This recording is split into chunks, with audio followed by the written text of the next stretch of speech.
સુરત ભાજપ કાર્યાલયમાં છૂટા હાથની મારામારીનો મામલો શૈલેષ જરીવાલા અને દિનેશ સાવલિયા વચ્ચે લાફાવાળી થઈ હતી। શહેર ભાજપ પ્રમુખે આખી આ ઘટના મામલે 3 દિવસની અંદર ખુલાસો માંગ્યો છે। સોશિયલ મીડિયાની અંદર એક લેટર એ નોટિસ વાયરલ થઈ છે, જેમાં દિનેશ સાવલિયા પાસેથી કે જેઓ ભારતીય જનતા પાર્ટીના કાર્યકર્તા છે તેમની પાસેથી 3 દિવસમાં આ આખી લાફાકાંડ મામલે ખુલાસો માંગ્યો છે।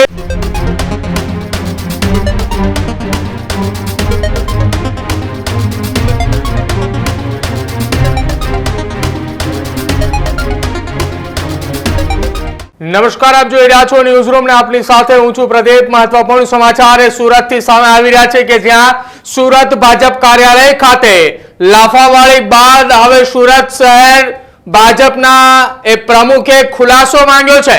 સુરત ભાજપ કાર્યાલયમાં છૂટા હાથની મારામારીનો મામલો। ભાજપના કાર્યાલયમાં જ છૂટા હાથની મારામારીમાં 2 કાર્યકર્તાઓ વચ્ચે એ મોટી બબાલ સર્જાઈ હોવાના સમાચાર ગત મોડી સાંજે સામે આવ્યા હતા। શૈલેષ જરીવાલા અને દિનેશ સાવલિયા વચ્ચે લાફાવાળી થઈ હતી। શૈલેષ જરીવાલા અને દિનેશ સાવલિયા વચ્ચે જે લાફાવાળી થઈ એ દરમિયાન કેટલાક ભારતીય જનતા પાર્ટીના કાર્યકર્તાઓ, નેતાઓ અને હોદ્દેદારો ત્યાં હાજર હતા।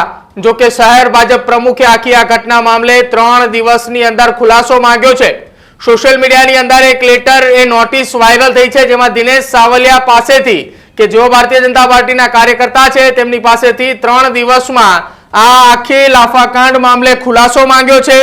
ભાજપના કાર્યકર્તા દિનેશ સાવલિયા કે જેમની પાસેથી ખુલાસો માંગાયો છે, ઘટના બનતા જ રાજકીય વર્તુળોમાં એ ચર્ચાએ જોર પકડ્યું હતું કે સુરત શહેર ભાજપની અંદર શું હકીકત અને શું ઘટના બની છે, કેમ ભાજપના કાર્યકર્તા અને ભાજપના ખજાનચી બંને આમને સામને આવ્યા, કઈ એવી ઘટના બની કે જેના કારણે બંને આમને સામને આવ્યા અને લાફાકાંડ સર્જાયો।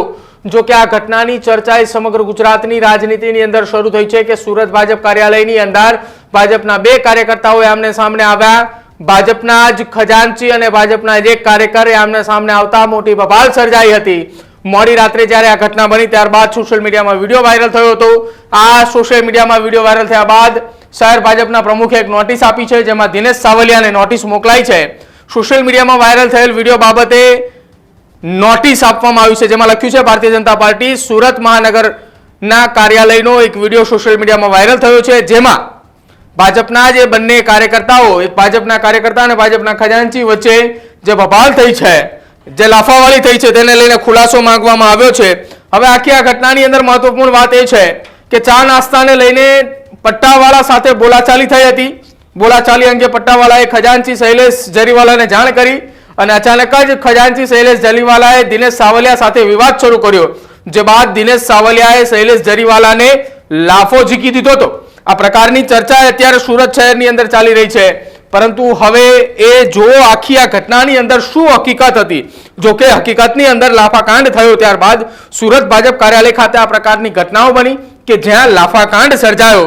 જો કે આ સમગ્ર ઘટનાનો વિડીયો એ સોશિયલ મીડિયામાં વાયરલ થયો અને આખરે શહેર ભાજપના પ્રમુખ પરેશ પટેલે શૈલેષ જરીવાલા અને દિનેશ સાવલિયાને નોટિસ આપી છે। તેમને 3 દિવસની અંદર લિખિત જવાબ આપવો પડશે અને જો તપાસમાં બંને કસૂરવાર થશે તો કડક કાર્યવાહી પણ કરવામાં આવશે। પક્ષ તરફથી આ પ્રકારની સૂચનાઓ એ પ્રદેશમાંથી આપવામાં આવી હોય તેવી માહિતી મળી રહી છે।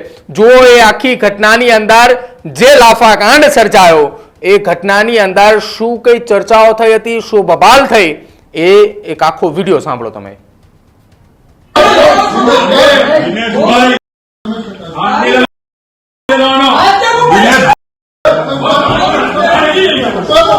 તો આ લાફાકાંડનો વિડીયો છે, ગણતરીની સેકન્ડનો આ વિડીયો કે જેની અંદર આખી આ ઘટના બની, જેમાં દિનેશ સાવલિયાએ શૈલેષ જરીવાલા કે જો ભાજપના ખજાનચી છે સુરત શહેર ભાજપના, જેને લાફો ઝીકી દીધો। હવે આ કેસની અંદર આખી આ ઘટનામાં 3 દિવસની અંદર ખુલાસો મંગાયો છે। લેખિતમાં ખુલાસો માંગવા માટે શહેર ભાજપ પ્રમુખે એક નોટિસ આપી છે અને હવે આ ખુલાસો આવ્યા બાદ પક્ષ તરફથી શિક્ષાત્મક કાર્યવાહી કરવામાં આવે એવી સૂચનાઓ આપવામાં આવી છે, જેના કારણે સુરત શહેર ભાજપ પ્રમુખ પરેશ પટેલે આ એક નોટિસ આપી છે। ત્યારે હવે જોવાનું રહેશે આવનારા સમયની અંદર કે સુરત શહેર ભાજપની અંદર જે આ પ્રકારના વિવાદો ખુલીને સામે આવે છે, શું કઈ ઘટનાઓ સાબિત થાય છે। વિવાદમાં માત્ર ને માત્ર લાફાવાળી અંદર જે થઈ હતી એ પટ્ટાવાળાને કારણે બોલાચાલી થઈ હતી, એમાં લાફાવાળી થઈ કે પછી બંને વચ્ચે આંતરિક વિવાદ અને કલહના કારણે આ પ્રકારની ઘટના બની હશે, એ લેખિતમાં જ્યારે ખુલાસો આવશે અને શહેર ભાજપની અંદર જ્યારે ચર્ચાઓ વહેતી થશે ત્યારે ખ્યાલ આવશે કે આખી આ ઘટનાની અંદર શું હકીકત હતી કે જેના કારણે આ લાફાકાંડ સર્જાયો।